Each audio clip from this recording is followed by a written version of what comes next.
तर आज आपल्याला रील काढायला जायचे ते.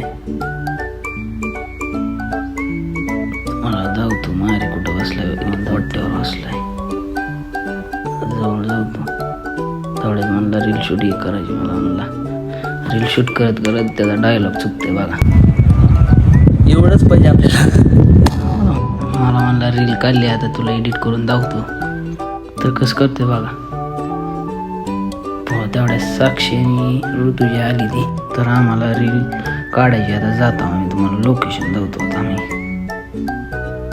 चाललो, आम्ही लोकेशनला चाललो चौघजण बी.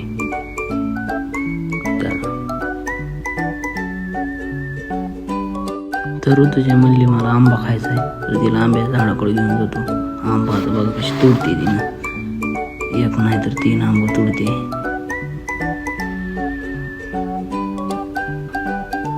आंबा तोडून झाला. आता म्हणजे सावलीला जाऊन खायचं म्हणते ती. धावतात मला सावलीला गेलो खाताना. बघा कशी खायली. आता मारी बी खाऊन दाखवते बघा. आता मला दाखवतो माझं.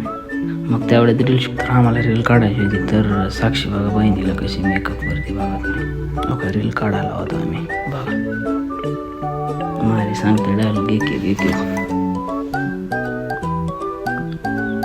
तर मारी म्हणते दमला मी आता, तुम्ही जाऊन स्टिंग करा. मी दाजी जाता गाडी स्टिंग आण. तर आम्ही त्याला दुसरी स्टिंग मारी कसं दाखवते वाकड बघा आम्हाला स्टिंगचं. आता गेले बघा कसं कार्य करतो बघा. तर कोणाला आमचा व्हिडिओ बघायचा असले तर आमच्या आयडीचं नाव आहे क्रेझिंग अवतार शो.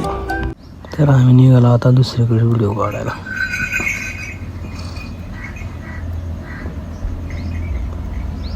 पाहुण्याकडे जायचं आहे आम्हाला. उसाच्या रानात काढायचं आहे शूट.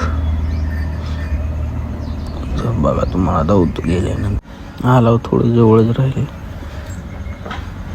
अरे बाबा आलं बघा उसाचं रान इथं काढायचं. तर साक्षी कशी मेकअप करते बघा. आता साक्षी इकडे मेकअप करायला ती दोघं बघा कशी थांबले ती. ह्या उसाच्या शेतात काढायची बघा. आता मारी म्हणते साक्षीला असं चालायचं जरा. मारीने सांगितलं तसं चलून दाखवते बघा. आता ही तेवढ्यात मारी म्हणते हे कोथिंबीरचं झाड आहे, खाल्लं का नाही. आता दोघीचं रिॲक्शन बघा. आता आम्ही चाललो इथून पुणेला थेट गुलाबाच्या बागेत. धावतो गेल्यानंतर गुलाबाची बाग. मारी पुढीच आहे आमच्या बघा बघा. आलो गुलाबाची बाग आहे ही. तिकडं पिंक कलर चालू आहे बघा. तर इथं खाली माणसं गुलाबाच्या शेतातलं गवत काढायला ती बघा. मारी व्हिडिओ काढायला तिथं बघा.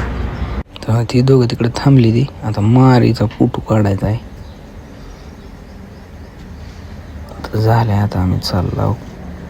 रील काढून झाले. आता आम्ही चाललो गावाकडे. वडागावला थेट निघालो. हो बघा कसं लोकेशन. आता